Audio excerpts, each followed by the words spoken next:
நம்மைச் சுற்றி சூழல் விழிப்புணர்வு தகவல்கள்.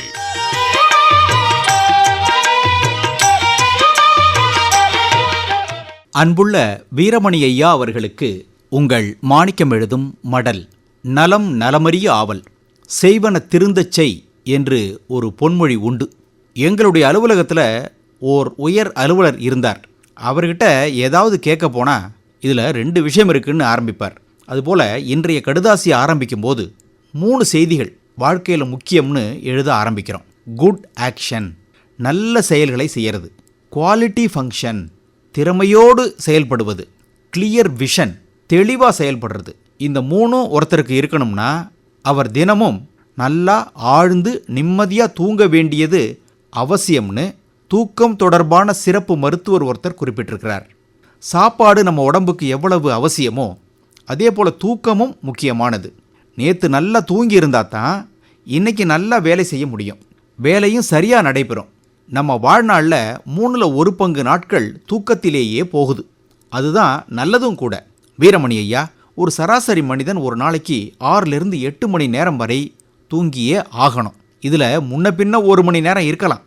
போதுமான அளவு தூக்கம் இல்லைன்னா உடம்புக்கு வியாதிகள் வர ஆரம்பிச்சிடும். இரத்த அழுத்தம், நீரிழிவு, உடல் பருமன், ஏன் தாம்பத்திய பிரச்சனைகள் எல்லாம் வருமா.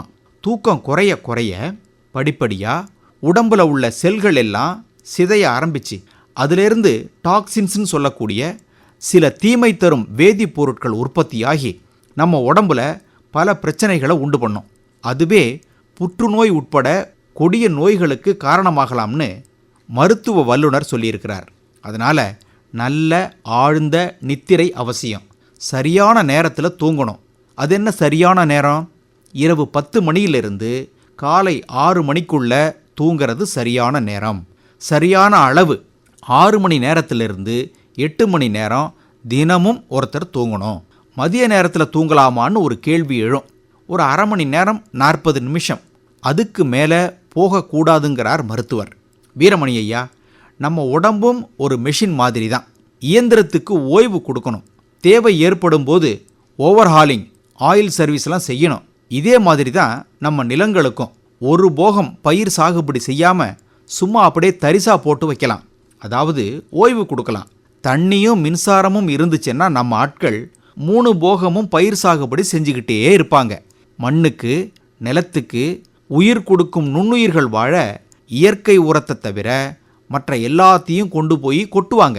உயிரில்லாத எந்த பொருளும் வீண் தானே. அப்படி இருக்கும்போது நமது மண் உயிரூட்டம் உள்ளதாக இருக்க பசுந்தாளுர பயிர்களின் விதைகளை விதைக்கலாம். இயற்கை உரம் போட்டுத்தான் பயிர் சாகுபடியை துவக்கணும். ஒரு 3-4 மாத காலம் நிலத்துக்கு ஓய்வு கொடுக்கலாம். நமது உடலுக்கு ஏதாவது ஒன்றுன்னா மருத்துவர்கிட்ட போகிறோம், அவர் சொல்கிறத கேட்குறோம். ஆனால் நமது வாழ்வுக்கு தேவையான மண்ணுக்கு அந்த அளவுக்கு முக்கியத்துவம் கொடுக்குறோமா? யோசிங்க. இப்படிக்கு மடல் மாணிக்கம்.